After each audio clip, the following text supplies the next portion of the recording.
Colegio de Abogados de San Martín. Y bienvenidos todos a esta clase. La idea es hacerla un poco dinámica. Tenemos diversos tópicos. De hecho, el tópico que nos ha tocado es muy amplio. Vamos a hacer aspectos centrales que les permitan a ustedes, sin lugar a duda, tener las nociones básicas y fundamentales precisamente de lo que se tiene que entender por Sí, estos. ya no hay necesidad de hacerlo a pegar. ¿Qué es eso? A ver si hagamos el Ah, mix. bueno, calaveras. Ah, ya.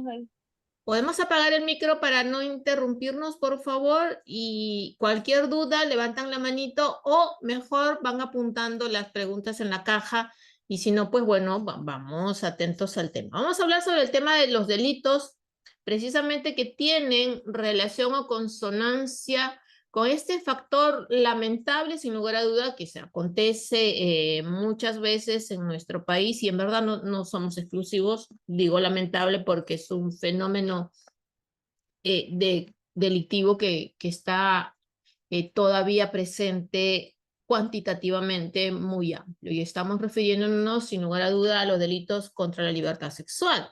Y una de las cuestiones básicas, desde luego, cuando vamos a analizar estos tipos penales, tiene relación con un principio rector que tiene, digamos, el aspecto básico y garantista del sistema de justicia penal. Obviamente todos sabemos que el derecho penal es un derecho penal de mínima intervención, de última ratio, a la cual hay que recurrir allí donde los mecanismos de control social de carácter informal, desde luego, no han funcionado o no han resultado suficientes para poder, desde luego, ponerle cuoto final a estas cuestiones sociales de inconductas que pudieran presentarse. Y claro, la primera discusión que ingresa cuando hablamos de los delitos contra la libertad sexual de cara a la regulación en el derecho penal, sin duda alguna, es esta discusión de la prohibición o de la regulación de estos tipos penales. ¿No? ¿Por qué? Porque, desde luego, bajo el prisma de principista de tener en cuenta que el derecho penal es de mínima intervención, es de última ratio, entra a tener en consideración aquí, sin duda alguna, que está totalmente alejada, de hecho no tiene como foco de atención o finalidad concreta la regulación de opiniones morales de la ciudadanía, porque como saben, el derecho penal debe permanecer neutral frente a esta gama de lo que se denomina o de lo que conocemos todos como moralismo actual, ¿no? Como decía el profesor Atienza, no se debe imponer un determinado código de carácter moral, ¿no? Frente a los demás. De hecho, digamos que socialmente no estamos en un momento, ni lo hemos estado, o yo creería, en la posibilidad siquiera de establecer un baremo correcto de qué es lo moral o no moralmente correcto. Sin lugar a duda, obvio, todos sabemos que tenemos nociones y cuestiones básicas que nos permiten entender esas cuestiones morales, pero bueno, no se debe imponer un determinado código moral frente a los demás. Como lo dice el profesor Atienza, incluso citando Stuart, él lo que establece es que el único fin por el cual es justificable que la humanidad, entendida de manera individual o de manera colectiva, se entromete en la libertad de acción de uno de los cualquiera de sus miembros es la propia protección. De hecho, esa es, digamos, la cuestión inicial de toda esta discusión.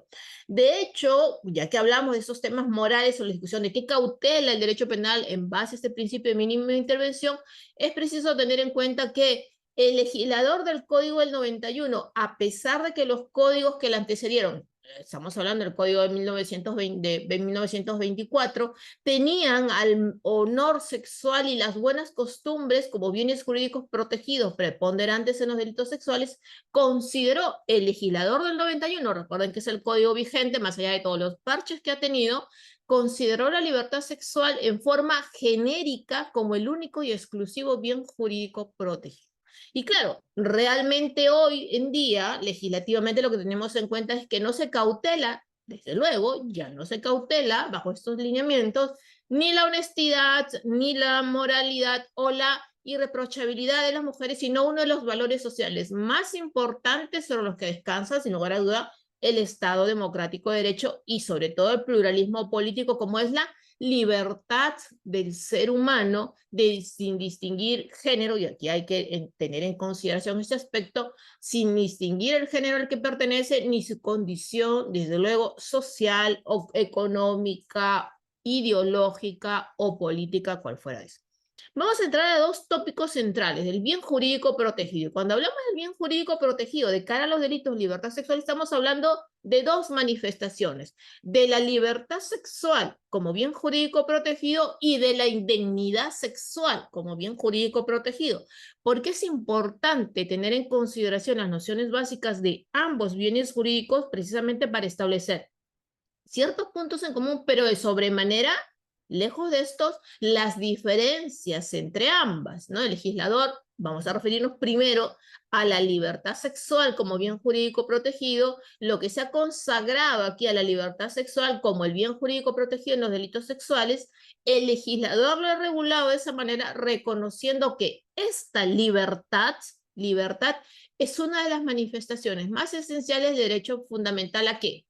A la autodeterminación. Ese es el concepto básico que debemos de tener en cuenta. Es decir, por ello es que cuando la libertad sexual resulta ser vulnerada, no solamente dentro de ese contexto de la autodeterminación va a afectar el ámbito físico, es decir, aquel escenario físico de la persona, sino que va a generar, desde luego, serias y lamentables repercusiones también en la esfera psicológica, atacando el núcleo más íntimo de la personalidad, en este caso del individuo. Este reconocimiento responde ¿a qué? Responde precisamente a la necesidad de proteger a los individuos en su integridad como seres libres de decidir sobre su propio cuerpo y de las relaciones interpersonales que cada una de las personas pueda decidir de manera voluntaria que va a realizar, ¿no? Por eso es que el profesor Bajo Fernández, hablando precisamente de este concepto de la libertad, él habla de una doble dimensión en el ámbito sexual. Él dice, en un primer lugar, se entiende como la libre disposición del propio cuerpo, siempre obviamente dentro de los límites de respeto inmaculado hacia la otra persona, hacia terceros, y en un segundo lugar implica esta facultad de toda persona de repeler, de negarse, de decir no, a cualquier forma de agresión sexual que atente contra la voluntad, precisamente en este, digamos, criterio de autodeterminación que tiene esta persona. Es decir, como en un primer lugar, como la libre disposición del propio cuerpo dentro de los límites que impone el respeto a una tercera persona, y de otro lado esta facultad que tiene la persona de repeler cualquier forma de agresión sexual que atente precisamente contra la voluntad. Estas dos vertientes subrayan este aspecto de la integral, entendido así, de la libertad sexual, que abarca tanto el derecho de decidir cuándo, cómo y con quién involucrarse en los actos sexuales, como el derecho a negarse y resistir cualquier coacción dentro de este ámbito de relaciones sexuales. Vean ustedes este doble matiz porque es importante de cara a entender precisamente en este criterio de la libertad sexual como bien jurídico en el ámbito de la autodeterminación. De hecho, en la misma línea, el profesor Carlos Caro establece que esta libertad sexual tiene que entenderse tanto en un sentido, ¿no? Digamos, con otro nombre, pero van a ver ustedes que es casi lo mismo, dentro de un sentido positivo dinámico como un sentido negativo pasivo. ¿A qué se refiere? En el sentido positivo dinámico, él dice, la libertad sexual se va a manifestar como esta capacidad que tenemos las personas para disponer libremente de su cuerpo con fines sexuales en el ámbito de su autonomía individual. Este derecho implica el poder elegir cuándo, con quién y bajo qué circunstancias esta persona decide entablar vínculo sexual. En cambio, en su dimensión negativa o pasiva, la libertad sexual se traduce en el derecho de negarse, lo que decía el profesor Bajo Fernández antes, de repeler. Acá el profesor Carlos Caro dice, de negarse a participar de cualquier acto sexual que no sea deseado, protegiendo desde luego, ¿qué cosa? La voluntad individual frente a estos actos o intentos de coerción o manipulación que pudieran quebrar esta disposición. Entonces, la libertad sexual no es solamente como esta capacidad de involucrarse activamente en relaciones sexuales, sino que también implica, como lo acabamos de ver, la posibilidad de no hacerlo cuando no lo desea. Entonces, en esta facultad, desde luego, está directamente vinculada el libre ejercicio de la voluntad de las personas en una de las esferas más íntimas de la vida, garantizando, desde luego, que cada individuo pueda decidir de manera espontánea y sin ninguna presión respecto a las decisiones propias dentro de este criterio de autodeterminación sobre su vida sexual. Por eso es que se le relacionan con el contexto, el lugar, el tiempo y las circunstancias en las cuales cada persona va a decidir de manera voluntaria cómo, cuándo, dónde y con quién va a ejercer su sexualidad, reafirmando que cualquier intervención de carácter externa a esta decisión no consentida va a constituir entonces una grave vulneración de su derecho.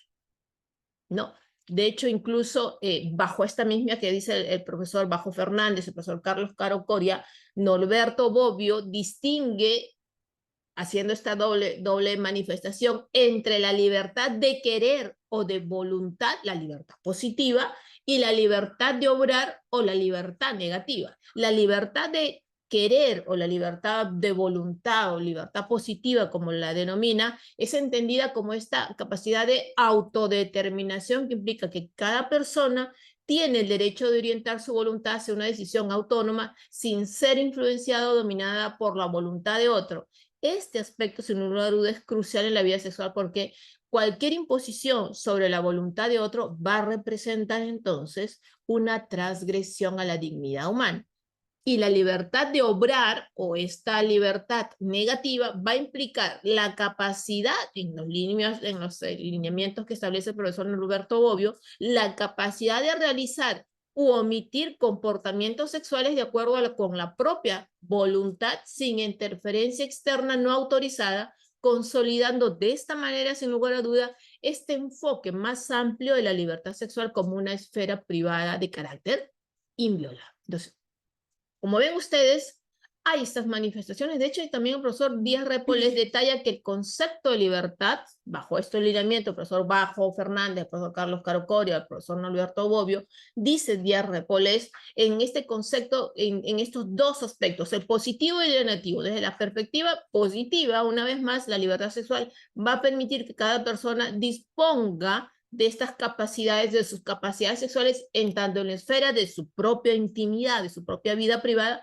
como un comportamiento social, garantizando que esta expresión de su propia decisión se desarrolle de manera voluntaria y libre. Y en el aspecto negativo, a contrario, la libertad sexual va a actuar como una manera, un mecanismo, como ahí lo decía Bajo Fernández, de repeler, en los términos del profesor Carlos Caro, de negarse, él dice como un mecanismo de defensa frente a cualquier imposición o frente a cualquier agresión sexual no consentida, protegiendo precisamente a las personas de ser, ¿qué cosa? Obligadas a participar en contextos sexuales en contra de su voluntad.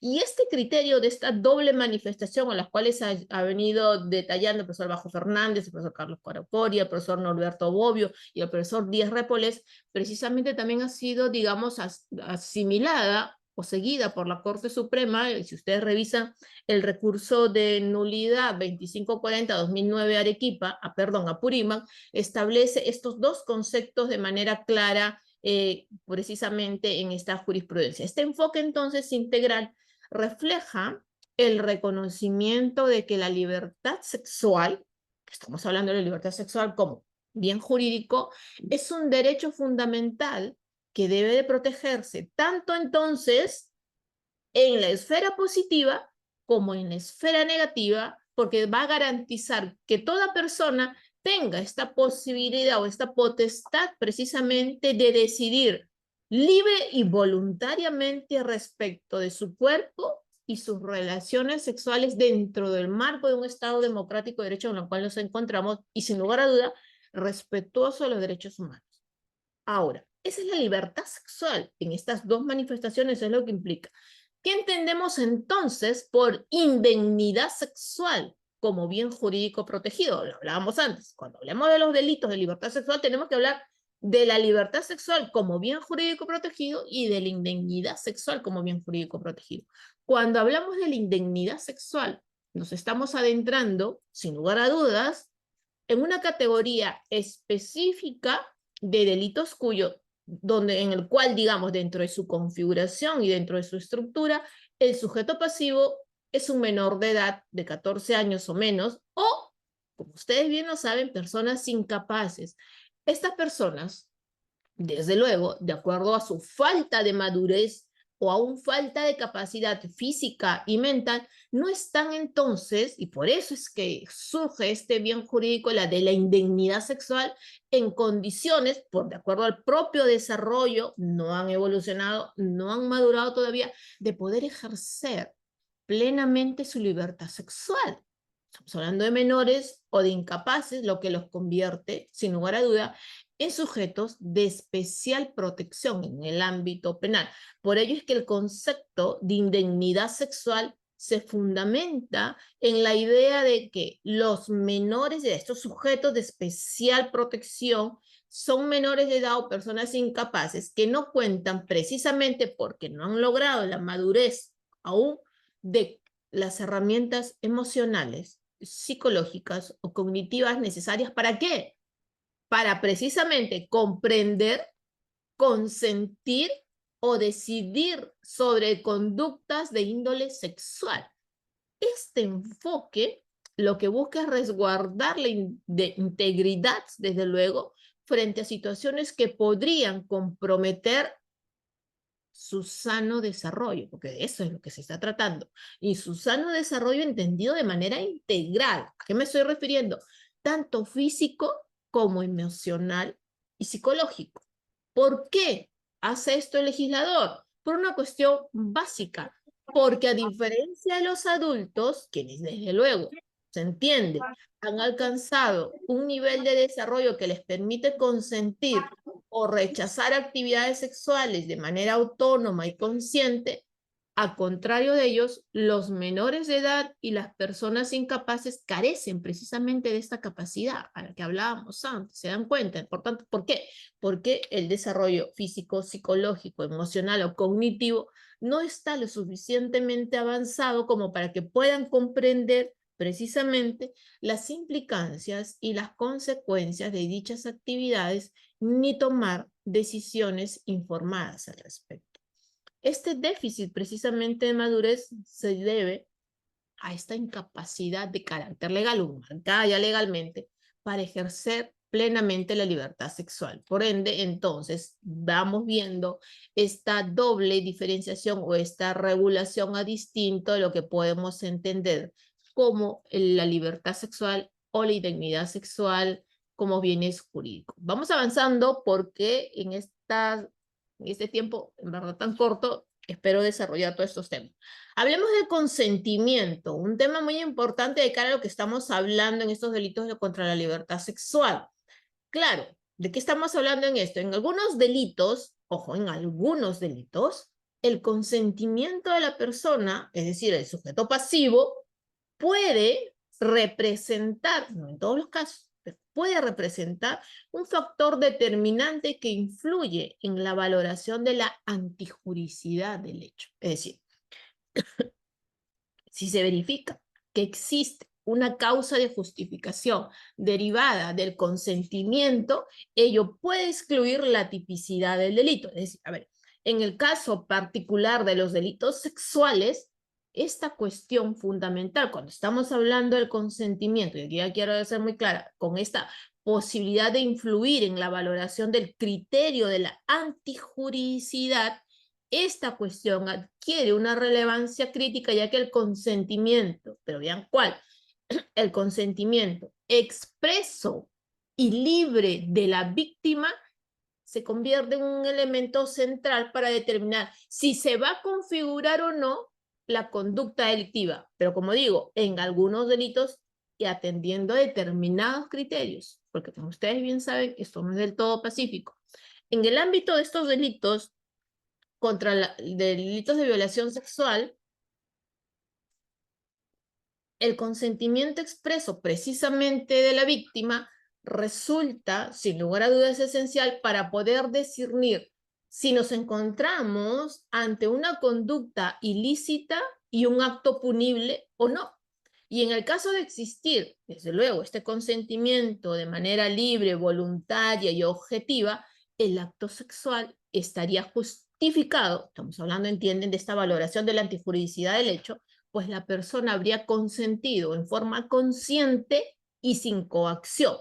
No obstante, esta información, como lo estábamos hablando anteriormente, encuentra determinados matices y sobre todo limitaciones, especialmente cuando se aborda la cuestión del consentimiento desde una perspectiva normativa y jurisprudencial, ya que no todo consentimiento, como ustedes bien saben, no todo consentimiento es válido. De hecho, como ustedes bien recuerdan, el Acuerdo Plenario 5/2016 determina 3 criterios esenciales para valorar el consentimiento de la víctima en los delitos de violación sexual.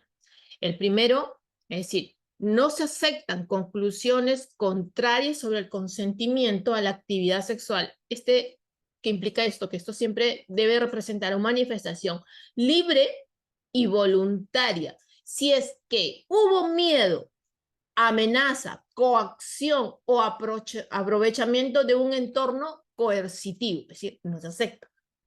En segundo lugar, cuando la víctima es incapaz de dar un libre consentimiento por las circunstancias precedentes, es decir, no se aceptan conclusiones a partir de alguna palabra o conducta de esta última en el contexto de que no es decisivo. Es decir, cuando la víctima no es capaz de prestar un consentimiento libre, obviamente no podemos estar hablando.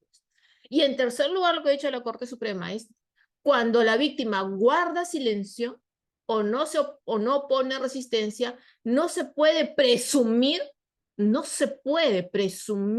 que aceptó el acto sexual. ¿Por qué? Porque el ejercicio de violencia, amenaza sobre el entorno coercitivo en que se ve sometido lo puede impedir. Entonces, vean ustedes estas 3 cuestiones fundamentales. No se aceptan, en primer lugar, conclusiones contrarias sobre el consentimiento a la actividad sexual si hubo amenaza, fuerza, coacción o aprovechamiento de un entorno coercitivo, no hay consentimiento.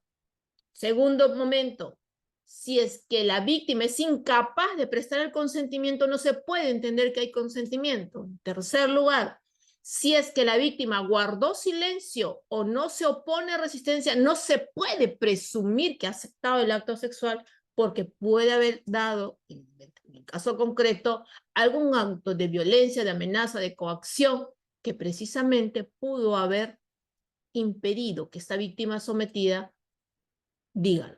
¿Okay? De hecho, en el caso Angulo Lozada versus Bolivia, lo que la Corte Interamericana de Derechos Humanos ha determinado es que el consentimiento se convierte en este contexto, precisamente en este factor central, en este núcleo, en el análisis de los tipos penales a los cuales nos estamos refiriendo. ¿Qué es lo que dijo la Corte Interamericana en estos casos? Dijo, las disposiciones normativas, se está refiriendo desde luego a las de carácter penal, relacionadas con la violencia sexual deben regular, entiéndase de esa manera, la figura del consentimiento como su eje central. Es decir, para que se perpetre una violación, no se debe exigir prueba de amenaza, uso de la fuerza o violencia física, bastando para ello, lo que ha dicho la Corte es que se demuestre mediante cualquier medio probatorio idóneo que la víctima no consintió el acto sexual. Por eso que los tipos penales relativos a la violencia sexual deben centrarse en el consentimiento. Entonces, de hecho, incluso este consentimiento, como ustedes lo saben, va a tener lugar, y en la línea de lo que ya estableció el Acuerdo Plenario 5/2016, lugar si es que se ha expresado, obviamente, de manera libre, sin coacción alguna. Y claro, aquí no cabe la posibilidad de un consentimiento tácito. Por eso que el Acuerdo Plenario 5/2016 dice no se puede presumir ¿no? Puesto que lo que se pretende evitar es un abuso sexual indeseado, no voluntario, mucho menos consentido. Un caso de especial consideración dentro de este ámbito, sin lugar a duda, tienen que ver los menores de 14 años y las personas con discapacidades que precisamente afectan su capacidad de consentir. En estos supuestos, incluso, si se tuviera, incluso en estos casos de menores o incapaces, el consentimiento expreso, este no tendría validez legal, debido a que precisamente estas personas en estas situaciones, por eso hablábamos de la indignidad sexual, no poseen todavía la madurez o las facultades suficientes para poder tomar una decisión consciente sobre su vida sexual. De hecho, ese ha sido el criterio también de la Corte Suprema en el recurso de nulidad 2321-2014 Huánuco, donde se ha determinado que el bien jurídico protegido, en este caso, en el caso de los menores, es de la indemnidad sexual de la menor gravedad, debido a que, dijo la Corte Suprema, debido a que al momento del hecho punible tenía 11 años de edad y por tanto no tenía la capacidad para disponer del bien jurídico protegido, libertad sexual, esto es, resultaba, lo que dijo la Corte Suprema en este recurso de nulidad 2321-2014, bueno, que resultaba irrelevante su consentimiento o no para tener relaciones sexuales con el coimputado, producto de lo cual incluso quedó en estado de gestación en el caso en concreto. Y ya que hablamos de esto, que estamos hablando de esto, vamos a ver las modalidades de comprensión. Y en verdad son tres. El primero de ellos es lo que se conoce comúnmente y digamos que ya se ha venido desarrollando bastante, es el sí significa sí. ¿Qué quiere decir esto? Para no configurarse el delito, los participantes de esta relación o interacción sexual deben haber manifestado de manera expresa su consentimiento, el asentimiento, la decisión voluntaria de realizar la conducta sexual. Esto exige conocer el consentimiento manifiesto de esta persona. En pocas palabras, manifestar mediante actos exteriores, evidentes, concluyentes y sobre todo, por favor con esto, mucha atención, inequívocos la voluntad expresa de participar en el acto en concreto.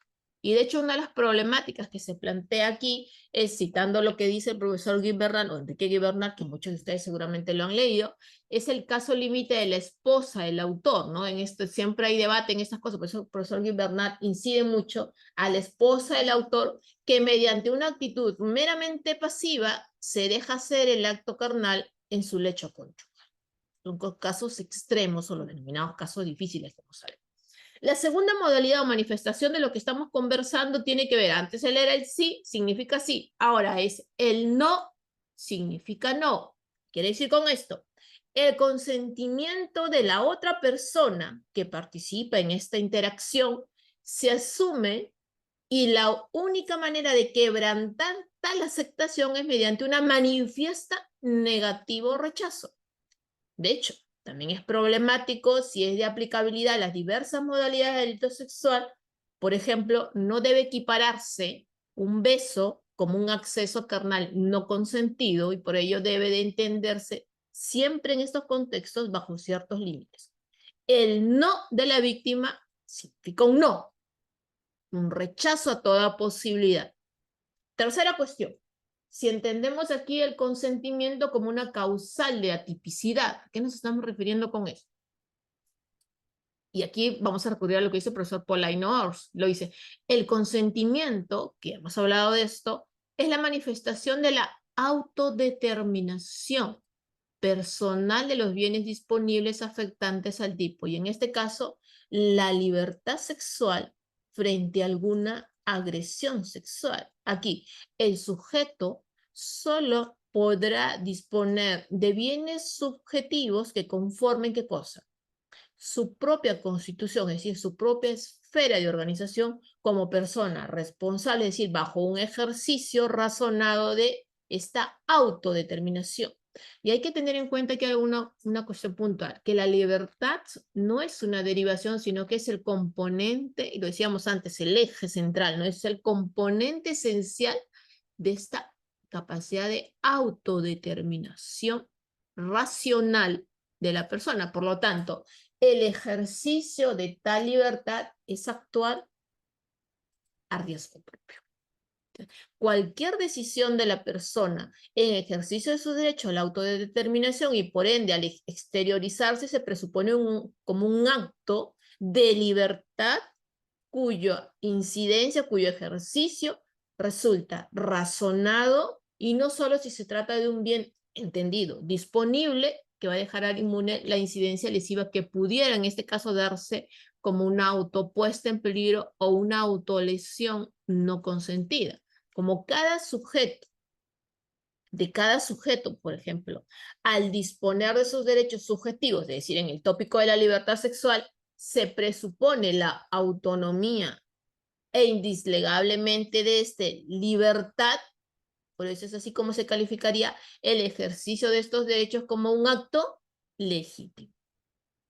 Desde luego, no obstante, el ejercicio de la fuerza para conseguir el consentimiento sobre el mantenimiento de este tipo de relaciones va a eliminar cualquier virtualidad de dicho consentimiento, porque el consentimiento, como lo dijimos antes, tiene que ser libre y voluntario, expreso e inequívoco. O sea, por ejemplo, la intimidación, la coacción, la violencia o la fuerza van a deslegitimar el ejercicio del derecho porque precisamente son contrarios e incompatibles con la libertad y la autonomía de la voluntad de la víctima. En este sentido, la violencia obviamente deslegitima cualquier posibilidad y elimina la libertad de decisión de la víctima. Vamos a ver el primero de los tipos penales, y el primero de los tipos penales es el que está contenido, como ustedes bien lo saben, en el artículo 170 del Código Penal, cuál es el delito de violación sexual. Este delito, que sin duda alguna es considerado uno de los más graves, uno de los más lesivos dentro del catálogo de nuestro ordenamiento penal, no solamente considerado así, disculpen el tráfico, no solamente así por el tema de la afectación a la integridad física de la víctima, sino porque desde luego, lo decíamos antes cuando hablábamos de la libertad sexual como bien jurídico, porque vulnera también la dignidad, su libertad y su seguridad personal. Ese tipo de agresión implica la imposición de un acto sexual en contra, precisamente por eso hablamos de las dos manifestaciones. Recuerdan que estábamos hablando de positivo, negativo, esto, contra la voluntad de la persona, ya sea mediante la violencia, la coacción, el abuso de poder o cualquier otra forma de intimidación. De hecho, nuestro Código Penal establece que el delito de violación sexual es castigado con penas severas que pueden variar. Desde luego, hay agravantes, hay situaciones que las hacen con una sanción mucho más fuerte dependiendo del caso, y se agrava desde luego, por ejemplo, si la víctima es un menor de edad con una persona con discapacidad o se produce en un contexto, como bien lo entiende usted. Se apagan el micro, muchísimas gracias. Entonces, obviamente que este ha sido una de las cuestiones que más, diría yo, han afectado el sistema de justicia. Vamos a ver un poquito el tema de la evolución legislativa, porque es importante tener en cuenta, y yo diría que este es uno de los tipos penales, el contenido en el 170, que más modificaciones ha tenido.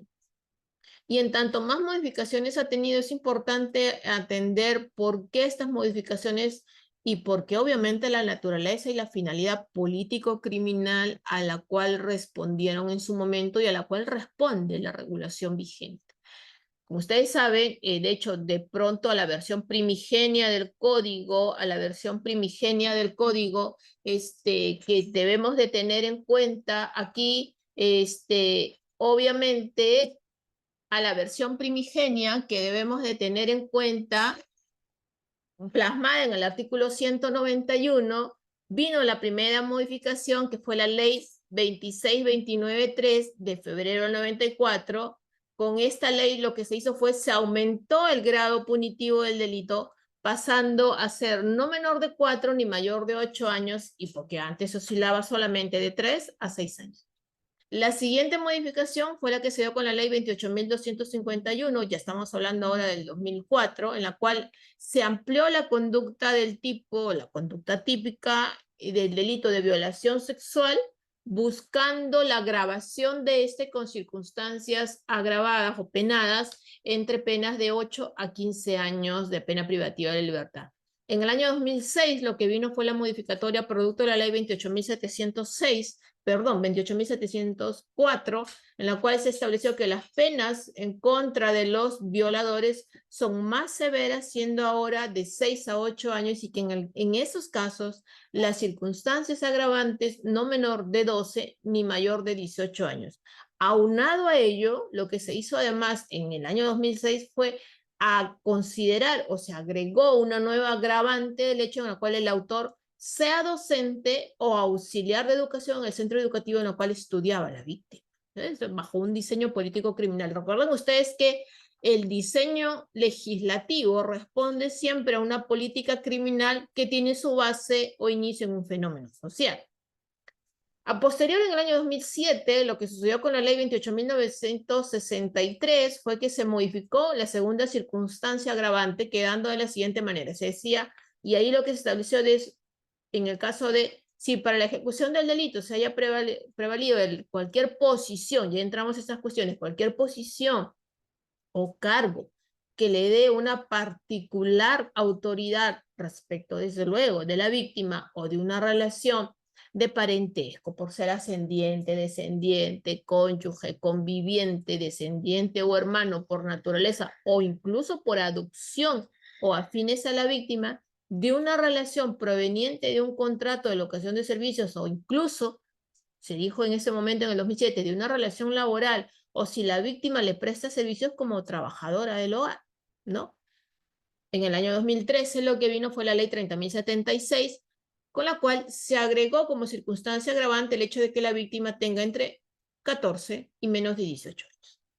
En el año 2018, 5 años después, se emitió la ley 30.838, en la cual se modificó el tipo base, agregando dos los supuestos de violencia física o violencia psicológica, en este caso realizadas por el autor, además que se agravó la pena y pasaba ahora de ser de 14 a 20 años, y en el caso de las circunstancias agravantes, no solo también se agravó la pena de 14 a 20, sino que también se agregaron otros supuestos, es decir, si era cometido, por ejemplo, por un pastor, un sacerdote o líder de una organización religiosa espiritual que tenga particular ascendencia sobre la víctima, si mantenía una relación proveniente de un contrato de locación de servicios, si el agente a sabiendas en presencia de cualquier niña o niño adolescente, si la víctima se encontraba en estado de gestación, si la víctima tenía entre 14 y menos de 18, era adulto mayor o sufría de una discapacidad física, de emoción física, sensorial, y el agente aprovecha de esa condición, si la mujer, si la víctima, por ejemplo, era una mujer y resultaba agraviada por su condición de tal en cualquiera de los contextos que reprimía el 108 B, y que luego se convirtió en un feminicidio, y si la agente actúa en un estado de ebriedad con presencia de alcohol en la sangre en una porción mayor de 0.5 gramos litro bajo los efectos de las drogas tóxicas, estupefacientes o sustancias psicotrópicas o sintéticas que pudiera alterar su conciencia. Como ven, ha sido interesante el camino legislativo que se ha tenido, entonces vamos a entrar rápidamente a ver los factores ya de tipicidad. El primer criterio, desde luego, si hablamos acá de la tipicidad objetiva, tenemos que hacer mención al sujeto activo, sujeto pasivo y los medios típicos. ¿Quién va a ser el sujeto activo? Puede ser cualquier persona, sea hombre o sea mujer. Lo esencial aquí es que se evidencie una protección estatal del bien jurídico, libertad sexual, lo decíamos al inicio, independientemente de la persona que lo cometió. Así que en nuestra legislación se impone que si la mujer, por ejemplo, es la que impone este acceso carnal, esté ejecutando la acción típica, al igual que si estuviéramos frente a un varón. Es decir, debe superarse la idea, estamos en estos contextos, obviamente, de que el agresor siempre es el hombre y la mujer siempre es la víctima, ¿no? La coherencia de igualdad de los sexos nos lleva al entendimiento que dentro de la estructura de la tipicidad objetiva, el sujeto pasivo puede entonces ser un hombre o una mujer. Vayamos ahora al sujeto pasivo. Vimos el sujeto activo, ahora el sujeto pasivo. Nuevamente aquí, desde luego, puede ser cualquier persona, obvio, que sea titular de bien jurídico afectado o puesto en peligro. Uno de los elementos que debemos resaltar aquí para su configuración del delito de violación es que solamente es posible que la violación sobre una persona viva, el delito de violación recae sujeto pasivo respecto de una persona viva, puesto que si el acceso carnal se produce contra un cadáver, es un hecho atípico de violación sexual, como ya lo dispuso la jurisprudencia nacional. Vayamos ahora a los medios típicos. ¿Cuáles son los medios típicos? De luego, lo primero, la violencia. La violencia es el primer medio típico. Entonces, el empleo de la violencia está orientada precisamente a conseguir la ejecución de los actos contrarios, obviamente, y equivale al acometimiento o imposición material el empleo de cualquier medio físico. ¿Para qué? Para poder doblegar la voluntad de la víctima y debe de ser apreciada cuando sea idónea y adecuada para impedir a la víctima que precisamente la víctima pueda desenvolverse libremente o debe hacer ejercicio su autodeterminación atendiendo circunstancias personales y prácticas concurrentes en cada caso concreto. En general, la fuerza que se exige en esta manifestación de este medio de la violencia ha de ser eficaz y de suficiente entidad objetiva. Esto tanto tiene que manifestarse con una relación de las condiciones concretas de la víctima, por lo que la fuerza física aquí debe integrarse por la conjunción de los dos elementos objetivo y subjetivo, bastando la acreditación del doblegamiento en este caso de la víctima por la superior voluntad del autor. De tal forma, entonces, la violencia, esta vis absoluta como es conocida, ejercida por el agente sobre la víctima, debe ser entonces física, efectiva y estar causalmente conectada con el ilícito actual sexual que se va a perpetrar. Como dice el profesor Edgardo Dona, el profesor argentino Dona, dice, debe tratarse del despliegue, hablamos de la violencia, de una determinada dosis de violencia física susceptible ¿de qué? De quebrantar los mecanismos de defensa de la víctima, de allanar los obstáculos para realizar la conjunción delictiva en este caso. Entonces, vamos a una pausa, me indican de 5 minutos y luego retomamos con el tema de la grave amenaza. Perfecto, doctora.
Bueno, vamos a continuar porque en verdad lo que menos tenemos es tiempo, así que vamos a ver, hablamos ya de la violencia, sigamos entonces con la grave amenaza, ¿no? Obviamente, cuando hablamos del tema de la grave amenaza, que es el otro medio comisivo, el medio típico en el cual se puede configurar ese tipo penal, estamos hablando desde luego a la violencia moral, ¿no? A la violencia moral empleada precisamente por este sujeto activo, el agresor, lo cual anuncia la promesa de un daño generalmente físico o también entendido como un mal grave en contra de los intereses y resguardos de la víctima, ¿no? Entonces, este anuncio, desde luego, no es cualquier anuncio, es un anuncio que tiene que ser determinante, pero que obviamente va a causar este efecto psicológico de miedo que lo va a convencer a vencer su resistencia, ¿no? Desde la óptica incluso funcionalista,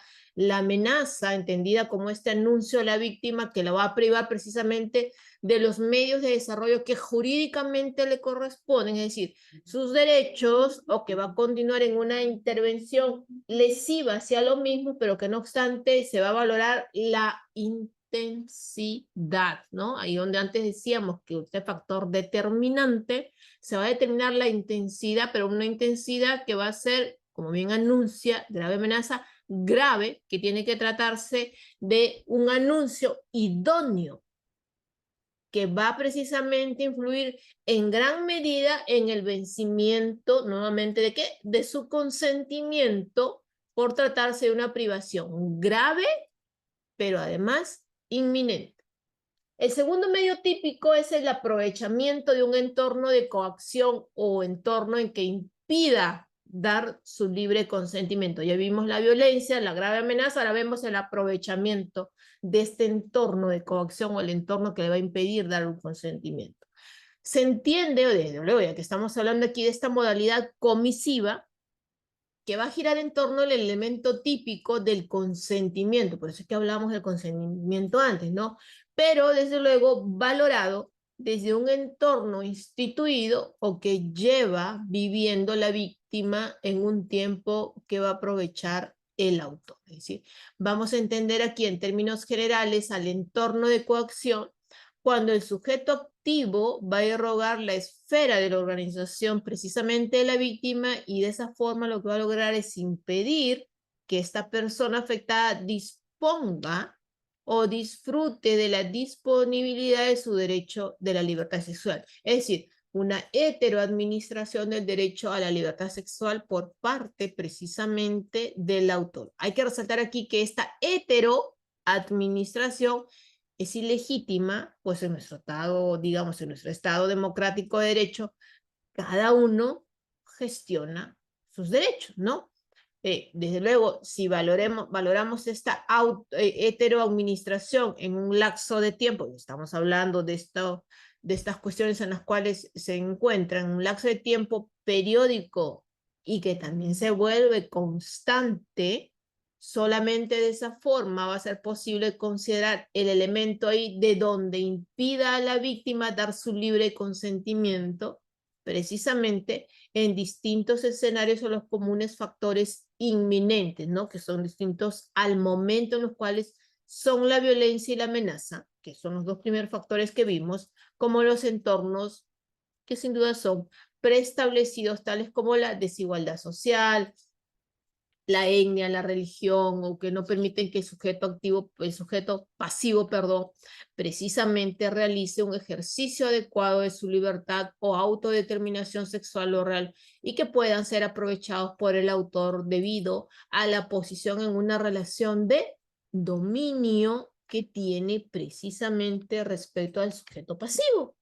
Es decir, respecto a la víctima o a la agraviada. Entonces, de hecho, el profesor Obregón habla de distintas cuestiones que debemos de tener aquí dentro de esta posición de dominio. Varios tipos de dominio habla él. ¿De qué tipo de dominio está hablando? Un dominio económico intrafamiliar, donde precisamente la víctima puede depender financieramente de su agresor, limitando con ello, pues, evidentemente su capacidad para decidir libremente sobre su vida sexual. También hay un dominio económico laboral en la cual la víctima está sujeta a digamos, a condiciones laborales de carácter abusivo o a la amenaza incluso de perder su empleo si es que no accede a las exigencias que le está haciendo su agresor. También hay un dominio de posibilidad de la fuerza física, donde el agresor puede utilizar su fuerza física, ya sea de manera explícita o implícita. ¿Para qué? Para intimidar a la víctima.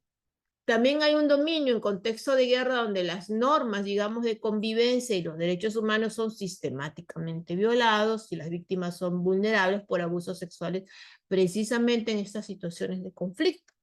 También puede haber un tipo de dominio de abuso de autoridad en el cual la víctima se encuentra precisamente bajo la influencia o se encuentra bajo el poder de una figura de autoridad que puede manipularla para poder obtener su consentimiento. Y también hay un dominio de liderazgo, es decir, religioso, artístico, magisterial, donde el estatus de la persona en posiciones de influencia puede ser utilizado en esta línea para poder precisamente controlar y manipular a quienes se encuentran bajo su guía o autoridad. Esta propuesta interpretativa que ofrece la profesora Obregón define entonces ese tipo de entorno como el contexto o como la coyuntura, como lo quieran entender, en el cual vive una persona mediante el cual no puede desarrollar sus capacidades y potencialidades de desarrollo personal y de luego también de los entornos cercanos en las que las decisiones tomadas siempre tendrán un condicionamiento. Vamos al tercer punto, que es de la comisión por omisión. Dentro de que hablamos de estos tipos penales, si obviamente nosotros hacemos referencia al artículo 13 de nuestro Código Penal, para estos delitos sí es posible, es decir, debe existir el quebrantamiento, debe existir, con eso ya que hablamos de la comisión por omisión, un quebrantamiento de un deber de garante o entendido como un deber institucional para fundamentar la responsabilidad penal por el delito de violación sexual en comisión por omisión. ¿Ah? En un inicio, desde luego, la jurisprudencia lo había aplicado, entendida así, de manera incorrecta, donde se adjudicó, por ejemplo, la complicidad secundaria de quienes estaban presentes en el lugar donde ocurrió el delito, pero que habían omitido actuar para impedir el hecho típico. De hecho, ustedes recuerdan el recurso de nulidad 613-2012 a Purímac, donde se condenó por complicidad secundaria aquella persona que, reconociendo que estaba en un estado de ebriedad de la persona afectada, permitió el atentado sexual porque como mínimo se encontraba presente en el lugar de los hechos y no hizo nada para impedirlo. En ese momento fue sancionado por complicidad secundaria. No obstante, actualmente, lo cierto es que la Corte Suprema, por ejemplo, en la casación de 714-2023, ICA, ha estimado esta ausencia del deber de actuar, de que esta ausencia tenga que calificarse como una complicidad por comisión por omisión, es decir, la omisión impropia, debido a que no debe imputarse a ninguna persona tan solo por el deber de quebrantar, mejor dicho, un deber moral de ayudar o de socorrer, o sea, una omisión impropia, confundiéndose con el deber de actuar en defensa de los derechos subjetivos de otra, impidiéndosele obviamente que se le cause alguna lesión o una puesta en peligro, como si de una posición de garante pudiera tratarse. Entonces puede ser plausible aquí de imputar por defraudarse un deber de solidaridad mínima, más no el deber que infringe todo partícipe con respecto al injusto penal atribuido, y que en este caso, desde luego, la violación sexual, cuyo deber defraudado sería el no contribuir a la afectación de la libertad sexual de la víctima cometida por el autor. Sin embargo, la Corte Suprema, en la casación 725-2018 Junín, estableció que para poder aplicar la figura de la posición de garantía o de garante en el delito de violación sexual, se debieran de configurar los siguientes presupuestos. A ver, veamos entonces. Aquí hay algo muy importante que sí debemos de tenerlo en consideración. ¿Qué es lo que ha dicho, o digamos, a qué se ha referido la Corte Suprema cuando ha establecido en la casación 725-2018 Junín que para la configuración precisamente de esta posición de garantía en los delitos de violación sexual tienen que cumplirse los determinados presupuestos.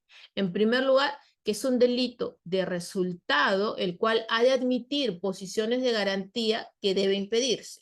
En segundo lugar, que el ostentar la calidad de padre de familia hace también ostentar la calidad de sujeto obligado por el vínculo familiar institucional que tiene con el menor hijo, del cual se desprende deberes de asistencia, deberes de protección, deberes de resguardo, por lo tanto, una obligación ¿de qué? Una obligación de actuar. En tercer lugar, y refiriéndose al padre de familia, que no solamente era un garante por esta relación materno-filial, sino que se coloca como aquel único responsable de tener la suficiente aptitud para precisamente neutralizar con eficacia la fuente de peligro, es decir, por ende debe realizarse un acto de defensa ante agresiones de terceros. Y finalmente, incumplir este deber de actuación equipara o se equipara a una comisión por omisión. Hablemos de la consumación del tipo penal contenido en el artículo 170. A primera instancia, luego la tipificación del delito de violación sexual se establece que para la configuración del delito es necesario, obviamente, que el medio penetrante sea introducido en cualquiera de las dos vías de la víctima conforme a la regulación que tenemos. Sin embargo, surge la pregunta que en la discusión se ha dado tanto casuística como teóricamente, y de si es necesaria que esta penetración sea total para que se pueda considerar consumado el delito. Es importante en esta línea entender que el acto puede ser considerado consumado de manera instantánea, independientemente de lo incipiente o incompleto que pudiera ser. Incluso una penetración mínima es suficiente para que el delito sea considerado como tal. Y de hecho, este ha sido el criterio de la Corte Suprema en la Casación 1111-2018 Ayacucho, en la cual ha establecido la Corte Suprema que no es necesario para la configuración una penetración íntegra o que haya traspasado con ciertos límites anatómicos, ¿no? Este enfoque lo que refleja es una comprensión más amplia y proteccionista del delito de violación al reconocer que la gravedad del acto no radica en la magnitud de la penetración, sino en la violación misma de la integridad y de la dignidad de la víctima, ¿no? Precisamente al no exigir la perfección fisiológica ni la ruptura completa del himen. Por ejemplo, la normatividad legal va a asegurar que cualquier acto que implique una invasión, por mínima que sea, los espacios corporales de la víctima sean considerados como un delito consumado de violación. Este criterio protege, desde luego, de manera más efectiva a las víctimas de impedir que los agresores eludan la responsabilidad bajo el argumento técnico de la completitud del acto. De este modo, lo que se está priorizando es salvaguardar los derechos fundamentales de las personas, asegurando desde luego que cualquier conducta que atente contra la libertad sexual sea sancionada de acuerdo con su gravedad. Obviamente esta postura jurídica es crucial en la lucha en contra de la violencia sexual. Vayamos ahora a la tipicidad subjetiva. En estos delitos, obviamente, el sujeto activo actúa con plena conciencia y dolo, lo que implica que es plenamente consciente, desde luego, de la naturaleza del acto que está cometiendo y de las consecuencias de este, legales, morales, psicológicas, que su conducta pueda generar tanto en la víctima, obviamente también en cuanto a la sociedad en general. El dolo en estos casos denota no solamente un conocimiento de que su conducta es ilícita, sino también una intención deliberada y dirigida a lograr un fin delictivo específico de que en este contexto es la agresión o violación de la libertad sexual sobre la víctima. Un hecho de que el autor obre con dolo, sin lugar a dudas, significa, como ustedes bien saben, que sus acciones no son producto de un error, no son producto de un descuido, y no son producto de la ignorancia, sino que son producto de una decisión consciente y voluntaria de vulnerar la integridad sexual de otra persona. En este aspecto, de luego, es determinante aquí o es fundamental en la determinación de la culpabilidad, ya que la justicia penal considera aquí que quien actúa con dolo lo hace con una intención clara y predeterminada de perjudicar a la víctima, de dañar, de someter o de ejercer un control sobre esta mediante la violencia o la coacción. Además, como ustedes saben, el dolo en estos tipos penales se manifiesta en la capacidad que tiene este autor de proveer las consecuencias o de prever, anticipar las consecuencias sobre la víctima y a pesar de ello continúa con sus acciones. Estas consecuencias, como dijimos, no solamente repercuten en un daño físico o psicológico inmediato en la víctima, sino también en lo que ustedes bien saben, este impacto duradero de la agresión sexual que pueda tener en la víctima y que muchas veces luego es lo que más trauma genera en la salud mental, en la autoestima o en la propia capacidad de poder tener o establecer relaciones y su percepción respecto a la seguridad. Por eso es que incluso la Corte Suprema en la Casación 541-2017 del Santa ha determinado de manera muy puntual aquí que precisamente cuando estamos haciéndonos referencia al delito de violación sexual, el tipo subjetivo se encuentra constituido por dos elementos, un elemento subjetivo adicional al dolo y obviamente el dolo. ¿A qué nos estamos refiriendo con el elemento subjetivo adicional al dolo? Pues bueno, se encuentra constituido por la finalidad última que persigue la gente con su conducta. Es decir, que el autor tiene como fin lograr la satisfacción de este apetito sexual y es así que para lograr su objetivo, el agente la mayoría de las veces actúa por medio de un plan previamente establecido, un plan previamente ideado. El actuar debe, digamos, este autor actúa motivado en lograr esa satisfacción que tiene y la finalidad lasciva puede presentarse de forma principal o accesoria. Y el dolo, que es el otro elemento en el cual se presenta cuando la gente actúa con conocimiento y voluntad de poder cometer el delito, es decir, que el sujeto activo debe saber que con la actuación voluntaria desplegada que está haciendo, esto es, está poniendo en, esta amenaza, esta violencia o amenaza grave, va a someter a la víctima colocándola en un comportamiento pasivo con la finalidad de soporte precisamente de causarle un daño o haciendo una acción no requerida por él. Vamos al segundo de los elementos, a los tipos penales, esta vez al contenido en el artículo 171 del Código Penal, y nos estamos refiriendo a la violación en estado de inconsciencia o imposibilidad de resistir. Como ustedes saben, este delito comúnmente es conocido como la violación con alevosía y adquiere, digamos, especial o particular relevancia dentro precisamente de nuestro sistema jurídico porque implica una conducta caracterizada por la deslealtad y obviamente por una traición extrema en su círculo de protección a la víctima. La alevosía en este contexto se refiere al uso de los medios que colocan a la víctima en una posición de indefensión total, como inducirla en un estado de inconsciencia mediante el uso de las drogas, mediante el uso del alcohol o determinados métodos que disminuyen su capacidad de reacción o de resistencia.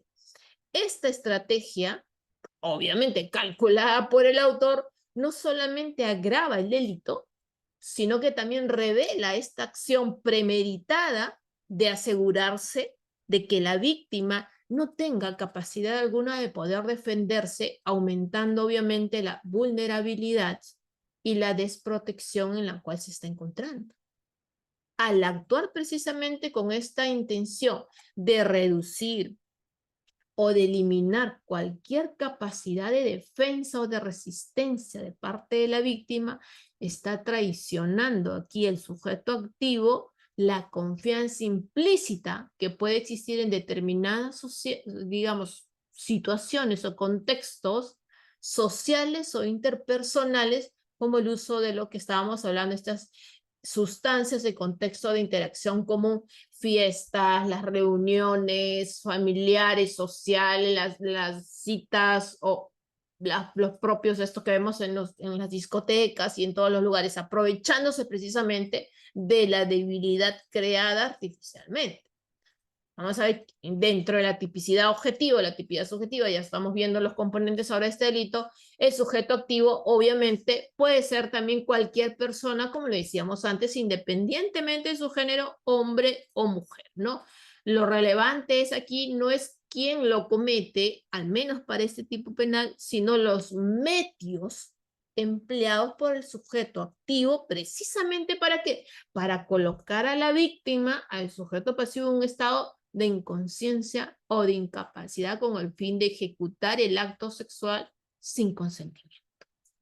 Por eso es que el uso de los medios para poder alterar la conciencia de la víctima se convierten en el componente central de este tipo penal, pues es lo que lo diferencia de otros tipos de agresión sexual. Puede utilizar distintos métodos para poder lograr esta finalidad: el alcohol, sedantes, sustancias psicotrópicas, sustancias que eliminen o anulan o debiliten la capacidad de resistencia de la víctima. Lo importante aquí para este tipo es que el agente activo actúe precisamente con la intención de aprovecharse de la incapacidad de la víctima para resistir o defenderse o consentir de manera consciente esto. ¿Quién va a ser el sujeto pasivo? Nuevamente, puede ser tanto un hombre como una mujer, lo que refuerza dentro de este contexto el criterio de protección sexual dentro del marco jurídico. Sin embargo, hay que tener en cuenta algo.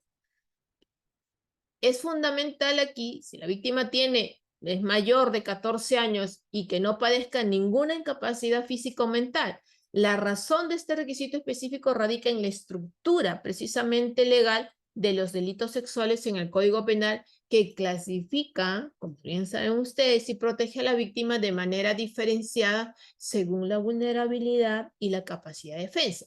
Cuando la víctima es menor de 14 años, el delito ya no encaja en el tipo penal que estamos analizando, sino que se subsume en el artículo 170 del Código Penal, que trata sobre violación de menores de edad, donde la ley establece una protección especial debido precisamente a la particular vulnerabilidad de los niños y adolescentes. Por otro lado, si la víctima, por ejemplo, presenta alguna incapacidad, sea física o una incapacidad de rango mental que le impida o que lo limite, obviamente, a la capacidad de comprensión o de resistirse frente a este acto, el delito se va a encuadrar en el artículo 172 del Código Penal. Es decir, que este artículo proteja de manera específica a las personas que, debido a su situación de discapacidad, se encuentran en una posición de especial vulnerabilidad frente a los posibles abusos. ¿Cuál es la conducta típica a la cual nos estamos refiriendo en estos casos? Bueno, vayamos a ver. Primero, provocar un estado de inconsciencia, ya lo dijimos, ¿no? No se trata más, en este tipo penal, en el 171, no tanto quién lo comete, sino cómo. Bueno, entonces, acorde a lo que establece el profesor James Reategui, por ejemplo, el estado de inconsciencia, por lo general, es transitorio, debe afectar de manera total y grave, ¿qué cosa? La conciencia de la víctima, anulándola o aniquilándola por completo en cualquier capacidad de poder resistir o negarse. No se trata de una simple perturbación, o eso, no se trata de una simple perturbación o de una simple alteración de la conciencia más o menos intensa que afecta alguna de las funciones psíquicas más importantes, no, sino se trata aquí de una afectación total y grave de la conciencia que le impida aquí poder entender o estar consciente de todo esto. La inconsciencia en este marco no se refiere o no tiene incidencia en una simple alteración pasajera o una alteración leve que solamente la puede afectar parcialmente o que puede afectar parcialmente la capacidad psíquica de la víctima, sino, como dijimos antes, se trata de esta pérdida profunda y total de la conciencia. Este nivel de afectación debe ser intenso, tan intenso, mejor dicho, que la víctima queda completamente incapacitada para poder actuar o defenderse, lo que obviamente va a crear un entorno en el que el acceso pueda llevarse a cabo sin posibilidad alguna de oposición consciente por parte de la víctima. Para que se configure este estado de inconsciencia, entonces, es necesaria que la alteración de la conciencia que está sufriendo sea tan profunda que le impida tener el control y percepción sobre lo que está sucediendo. No basta con que esté simplemente aturdida o confundida. No.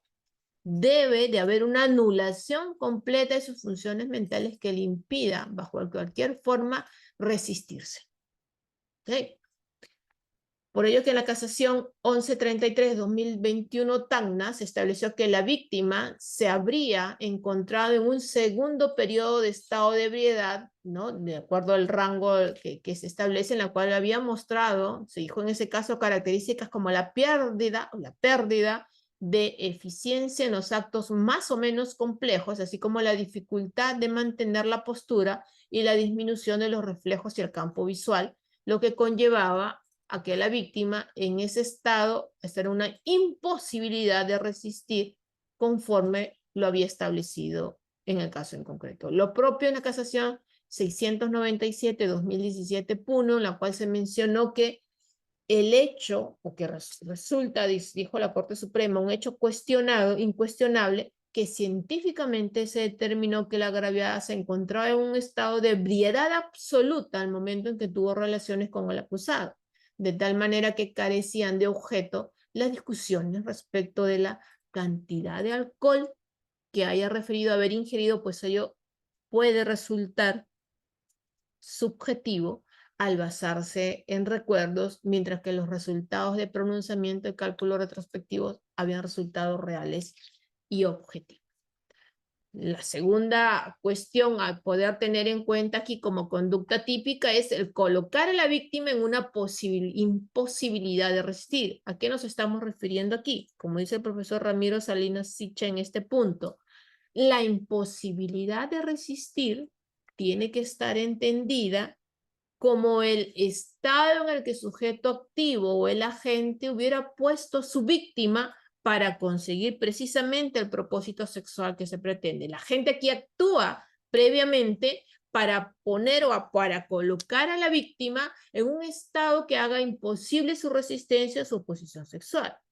Este estado de imposibilidad de resistencia implica una manipulación o también coerción física que limita las opciones que pueda tener acá la víctima, dejándola en una posición de total vulnerabilidad. Hay que tener en cuenta aquí también, desde luego, un factor importante, que no se trata únicamente de la falta de capacidad física para oponerse, sino también de la falta aquí, o de la, digamos, mejor dicho, de la anulación efectiva de cualquier intento que pueda tener de resistencia. El agente aquí no solo busca reducir la capacidad de la víctima para resistir, sino que además se asegura de que cualquier intento de oposición sea totalmente ineficaz. Por ejemplo, si uno de los métodos más evidentes de colocar a una víctima en una imposibilidad de resistir es a través de la inmovilización física, desde luego. Un caso sería aquel en el cual el agresor ata, por ejemplo, a la víctima para poder restringir cualquier tipo de movimiento, asegurándose precisamente que pueda oponerse. Vayamos a la tipicidad subjetiva de ese tipo penal. Es claramente, desde luego, un acto doloso. Por tanto, estamos excluyendo cualquier posibilidad que se pueda cometer por imprudencia o por negligencia. Esta clasificación se evidencia precisamente de la redacción de la norma que describe el delito, la cual se establece que el acto sexual se lleva a cabo después de haberla puesto en estado de inconsciencia o de imposibilidad para resistir. La propia norma subraya que la conducta del agresor no solo debe ser consciente, sino también intencional y deliberar. Por tanto, el carácter doloso del delito implica que el agente tiene pleno conocimiento de su acción y también de su consecuencia. Por tanto, la norma sugiere que el agresor sabe aquí que está utilizando medios para alcanzar un estado en el cual la víctima no pueda defenderse y aún así procede con la acción con la plena conciencia de generarle un estado de vulneración. El dolo entonces aquí se manifiesta en la voluntad que tiene el agente, este sujeto activo, de llevar a cabo este acto sexual en un contexto en el cual la víctima está incapacitada para dar un consentimiento informal. Obviamente esto requiere, en este tipo penal del 171, una planificación y ejecución deliberada de los actos necesarios para inducir la inconsciencia o la incapacidad de resistencia. Vean ustedes, la implicancia del dolo en este delito no solo radica en el conocimiento de la condición de la víctima, sino también en la intención de aprovecharse de esta condición para cometer el acto sexual sin consentimiento. O sea, vamos viendo dos tipos penales. Vamos a entrar al siguiente en estos minutos que nos quedan. Violación sexual de persona con incapacidad de poder dar su libre consentimiento. Nos estamos refiriendo ahora al contenido en el artículo 172 del Código Penal. El delito de violación de persona en incapacidad de dar su libre consentimiento se distingue de otras formas de agresión porque aquí no requiere el uso de la violencia o de la intimidación. O sea, la característica central de este tipo penal es que el agente, el autor, se aprovecha de una situación de vulnerabilidad de la víctima, ya sea por su condición de la víctima, una condición física, psicológica o mental que le impide de por sí consentir libre y conscientemente la relación sexual. En estos casos, el fundamento del reproche jurídico penal no incide, como en los casos anteriores, en la coacción física o moral, o digamos ejercida por el autor, sino en la instrumentalización de la incapacidad de la víctima que tiene para poder comprender o resistir el acto. Este delito se configura por el abuso de dicha vulnerabilidad, ya que, como dijimos antes, la víctima no se encuentra en condiciones de otorgar un consentimiento válido y libre. De hecho, la casación 591-2016 Guaura determina que si bien digamos, constituye una manifestación de la autodeterminación de la persona, quien es libre de actuar, de tomar obviamente sus propias decisiones. En este delito, la víctima no puede autodeterminarse por esta discapacidad intelectual, entonces, por ende, no es posible que brinde el consentimiento. Para que se entienda, este tipo penal es aplicable, o digamos, para que sea aplicable es fundamental acreditar jurídicamente que la víctima padecía efectivamente o padece efectivamente de una anomalía o de una circunstancia que afectara su capacidad de decisión al momento en que ocurrieron los hechos. La prueba pericial, desde luego, aquí en estos casos del artículo 172, se convierte, como ven, en un elemento clave, ya que puede permitir, desde luego, va a permitir establecer la existencia de un estado mental físico o psicológico que precisamente le hubiera impedido a la víctima expresar de manera consciente, libre y voluntaria, ¿qué cosa? Su consentimiento. Sin pericia, difícilmente se podría afirmar con certeza la incapacidad de la víctima en casos donde la incapacidad no resulta evidente. Obvio, si resulta evidente, ahí sí la pericia pudiera no ser entendida, pero en los casos que no, la pericia cobra papel de importancia. De hecho, eso se dijo en la casación 1151-2021 ANCAS, donde la Corte Suprema determinó que la conclusión pericial médico-psiquiátrica, al ser determinante, y por ende incuestionable, no puede ser, dijo ahí de apartamiento por el tribunal, que al respecto reconoció tal situación del padecimiento de la víctima y que de las perspectivas del tipo subjetivo llega al desenlace en que ello no pudo ser conocido por el imputado, por el cual se sostiene que la prueba personal, ¿no? Pero dijo, no tuvo en cuenta, pese a las afirmaciones del juzgado, que lo que sucedía a la víctima era de conocimiento de la población.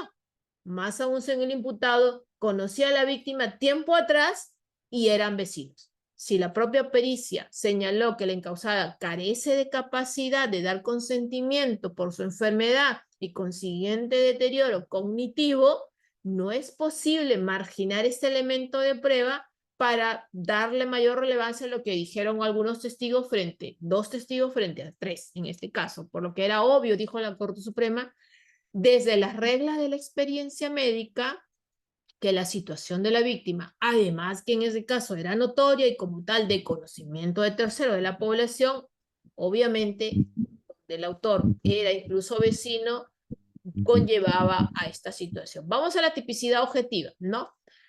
Antes de analizar aquí los sujetos y las conductas típicas, hay que resaltar que en este delito no estamos frente a un tipo penal cuyo principal objetivo sea la protección de la libertad o de la dignidad sexual de la víctima, como ocurre en otros delitos sexuales. En lugar de ello, el bien jurídico protegido aquí es la intangibilidad sexual, lo cual implica una protección mucho más amplia y profunda de la integridad sexual de las personas. El concepto de intangibilidad sexual, vean ustedes, otra categoría que estamos hablando, y no solamente libertad sexual, integridad sexual, sino intangibilidad sexual, va más allá de la mera capacidad de decidir sobre actos sexuales o de protección frente a ataques que involucren violencia o amenaza. Lo que se trata aquí es de asegurar que nadie pueda vulnerar la esfera sexual de una persona en situaciones en las que ésta no puede dar un consentimiento válido, un consentimiento libre. Esto abarca casos en los cuales la víctima no está en situaciones de comprender o de resistir el acto, ya sea por cuestiones o razones de estado físico, psicológico o mental, en los cuales el agente se aprovecha de ello para llevar a cabo precisamente este acto sexual. En este contexto, entonces, la tipicidad objetiva se materializa ¿en qué? En la conducta que implica un acceso carnal o un acceso equivalente, ahí donde la víctima se encuentra en una situación vulnerable que afecta a su capacidad de resistir.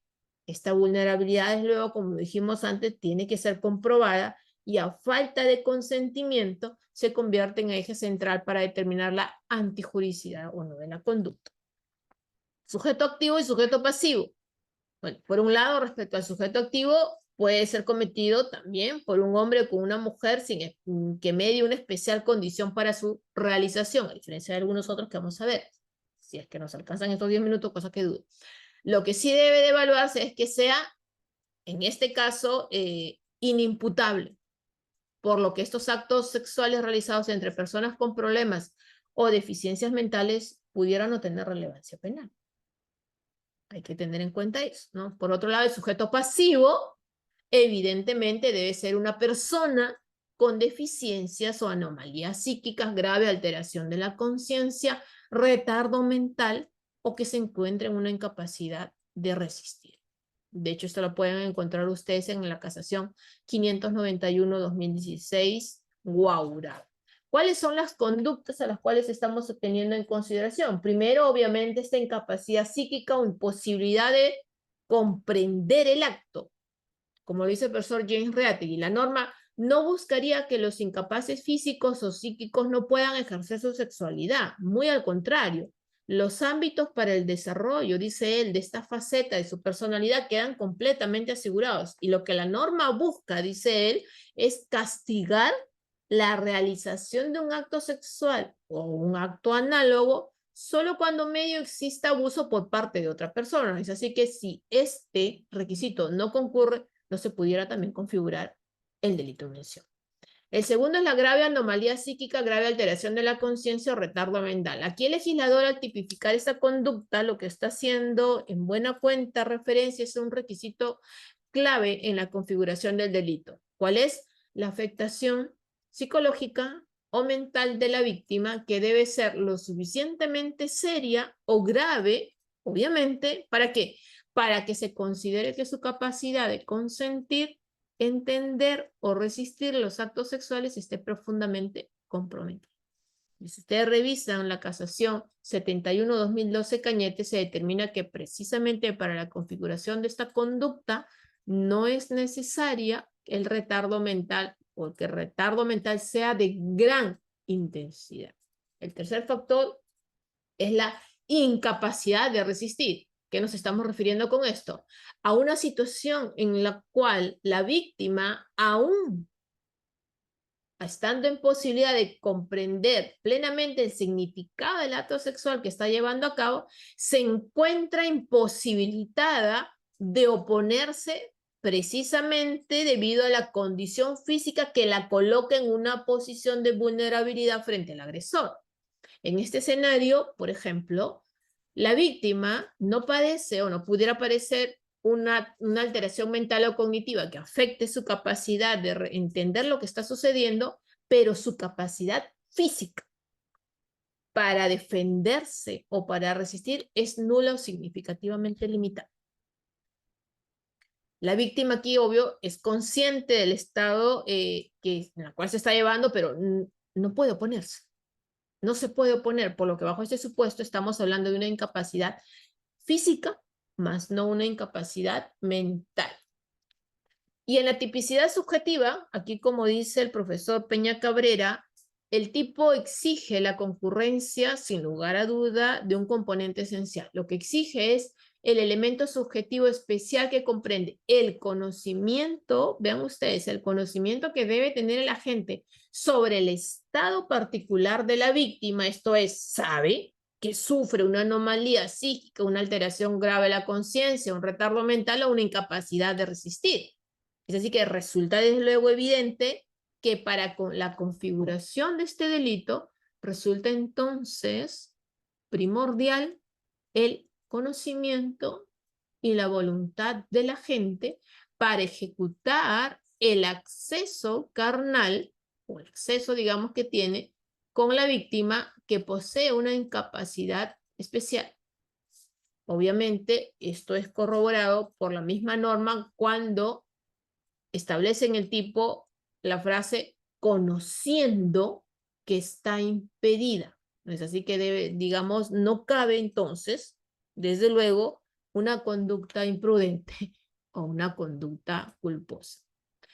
Vamos a cerrar con el artículo 173, que es la violación sexual de menor de edad. Obviamente, estos son los delitos más reprochados, severamente castigados, precisamente por la especial vulnerabilidad de las víctimas y las consecuencias, desde luego, devastadoras que pudieran establecerse y que pueden generar en la vida de la víctima. Y desde luego se fundamenta en tres ejes fundamentales que sustentan la gravedad y la necesidad de protección jurídica reforzada. Primero, estamos hablando del el inferior desarrollo físico y psicológico del menor. El segundo eje, la tutela constitucional del interés superior del niño. Y el tercero, la protección del desarrollo futuro de los niños y adolescentes, ¿no?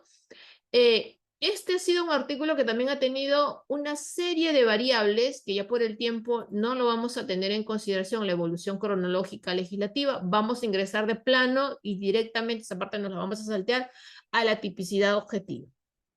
¿Quién puede ser sujeto activo o pasivo? El sujeto activo de este delito, el contenido en el artículo 173, puede ser cometido, al igual que los anteriores, por un hombre o por una mujer, sin que tampoco en este tipo se exija alguna cualidad especial. Ojo con eso. Puede entrar entonces aquí cualquier persona, por lo general los casos que más se ven son en los enamorados de la víctima, ¿no? El sujeto pasivo, por otro lado, puede ser también cualquier niño, niña, adolescente con una edad, desde luego, cronológica menor de 14 años, independientemente aquí de su nivel de desarrollo físico, psicológico que pueda poseer. ¿A qué nos estamos refiriendo dentro de ese contexto con actos análogos? En el contexto de los delitos de violación sexual de menores de edad, es importante tener claro este concepto de actos análogos en la interpretación y aplicación de la norma penal. Cuando hacemos referencia a este término, lo que el legislador busca o ha buscado es abarcar una gama más amplia de conductas, sin lugar a dudas que si bien no incluyen la penetración tradicional, son equiparables por su capacidad de lesionar gravemente también, sin lugar a dudas, la indignidad sexual del menor de edad. Estamos hablando de un menor de edad. Recordemos que la indignidad sexual, lo hablábamos en la primera parte de la clase, es este derecho protegido de cualquier acto que pueda implicar la intromisión o la afectación indebida en la esfera sexual de un individuo, especialmente si se trata de un menor de edad o, como lo dijimos, con incapacidad para poder resistir o consentir debidamente, ¿no? Por eso es, digamos, los factores que se ha tenido en consideración. Vayamos a ver el tema del consentimiento de menor, que por lo general viene por ahí el problema. En el análisis del delito de violación sexual de menores, lo que debe resultar entender de manera crucial es que el consentimiento del menor no tiene relevancia legal en la determinación de la responsabilidad del agresor. De hecho, la casación 1485-2018, Madre de Dios, lo que estableció fue que el tipo penal que fue materia de acusación y condena es de violación sexual de menor de edad, previsto precisamente en el 173.2, que protege, como ya lo hemos dicho, la indignidad y la intangibilidad sexual de las personas menores de 14 y obliga a todas las personas a respetar este bien jurídico, cosa que vimos en la primera parte de la clase, y por ello, quien mantenga, ha dicho la Corte Suprema, relaciones sexuales con una persona de la mencionada escala etaria, independientemente de su consentimiento o producción del daño psicológico en la menor, incurrirá en la comisión del tipo penal antes descrito. Lo propio, conforme a la línea establecida en el recurso de nulidad 3303-2015 LIN. Esta posición obviamente se fundamenta en una serie de consideraciones jurídicas y principios, desde luego, de protección que buscan garantizar la seguridad y el bienestar de los menores frente a cualquier forma de explotación sexual que debe de tenerse en consideración dentro de este contexto, obviamente donde hablamos incluso de los riesgos de la revictimización que obviamente puede generar estos problemas.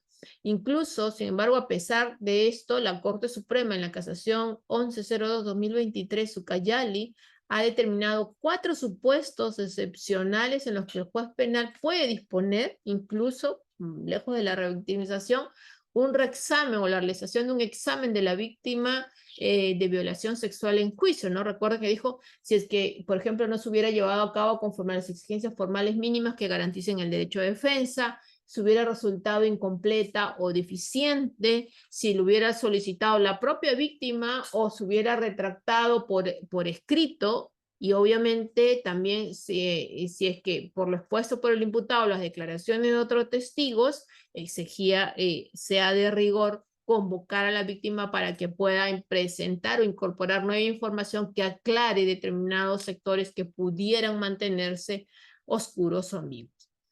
Analizado este tipo penal, si hablamos de la tipicidad subjetiva, vamos a vislumbrar que se trata de un delito de comisión dolosa y no cabría tampoco la forma de la comisión imprudente. Por tanto, por la naturaleza de este delito pueden configurarse incluso los 3 tipos, el dolo directo, el dolo indirecto, el dolo eventual, ¿no? Se configura, y con esto vamos cerrando, el dolo directo o indirecto, cuando el agente tiene conocimiento de que su víctima es menor de edad, sin embargo, libre y voluntariamente le practica estos actos, ya sea por cualquiera de las vías. Si no se identifican estas circunstancias, el agente de la figura delictiva no aparece, obviamente. Es decir, como en todos los delitos sexuales, aquí analizados, se exige la concurrencia de un elemento subjetivo adicional al dolo en la conducta que está desarrollando el agente. Cuando hablamos del dolo eventual, este se configuraría cuando el sujeto activo, en el caso concreto, pese a representarse, y esto es importante, pese a representarse la probabilidad de disponerse a realizar este acto con un menor de 14 años, no duda ni se abstiene y por el contrario sigue actuando, y persiste en la realización del acto sexual. En esta situación, más que incurrir en un error, el autor obra con total indiferencia respecto al peligro de realizar acceso carnal con un o una menor de edad y simplemente sigue lo mismo.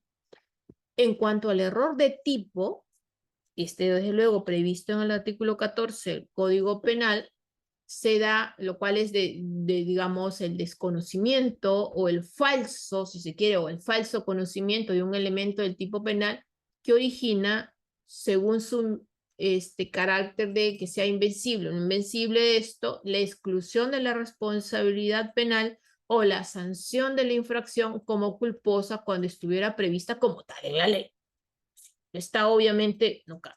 Entonces, la doctrina mayoritaria entonces están en la posición de que hermenéuticamente no hay inconveniente sostener, por ejemplo, que en cuanto a la edad de la víctima es posible el error de tipo, ¿no? Es más, dice, se presentará esta categoría jurídica, por ejemplo, cuando el agente pudiera actuar en la creencia firme del que el sujeto pasivo con el cual está realizando esta acción es mayor de 14 años, situación que se pueda resolver aplicando, si bien al artículo 14, sin embargo, siempre y cuando el sujeto activo no hubiera hecho uso de la violencia o la amenaza grave sobre la víctima, pues obviamente si se verifica la concurrencia de este factor, en el caso concreto, esto se va a subsumir en lo previsto y sancionado en el artículo 170 del Código Penal. Lo mismo está regulado en el recurso de nulidad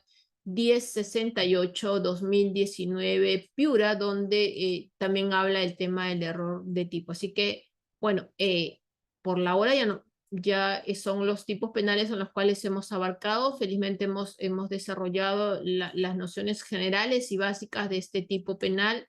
Yo les agradezco mucho el haber tenido la paciencia de poder haber estado el día de hoy en clase a estas horas y como siempre un agradecimiento muy especial por la invitación para poder estar con ustedes el día de hoy y bueno, y espero que podamos tener alguna otra sesión en la cual sigamos conversando porque hubiera sido bueno quizás también hablar de los temas procesales que tienen que ver con este aspecto, así que muchísimas gracias a los organizadores, en este caso a Jurisdictio Formación por la invitación muy gentil que se me ha brindado y al colegio de abogados también. Así que, bueno, muchísimas gracias por la invitación y esperamos estar en alguna próxima oportunidad. Muchas gracias, estimada doctora Juliana Loza. Bueno, como primigeniamente ya lo he comentado, para nosotros es un honor tenerla en esta sesión, disertando pues en este tema tan importante, ¿no? Que es los delitos contra la libertad sexual. Entonces, nosotros de nuestro lado admiramos su pasión por el derecho en el campo, bueno, específicamente en materia penal. Entonces, agradecida con su persona y, bueno, también hacemos llegar el agradecimiento por parte del Colegio de Abogados de San Martín. Si no hubiera ninguna otra precisión por parte de los discentes, de repente alguna pregunta que pueda surgir o algún aporte, entonces, si no hubiera esa indicación, entonces podríamos ya estar dando por finalizada esta sesión.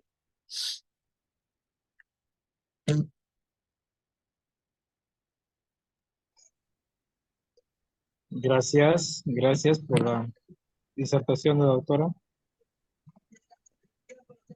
Bueno, al parecer, doctora Juliana, no hay preguntas que hace nuestros discentes, entonces ya con ello estaríamos dando por concluida esta sesión.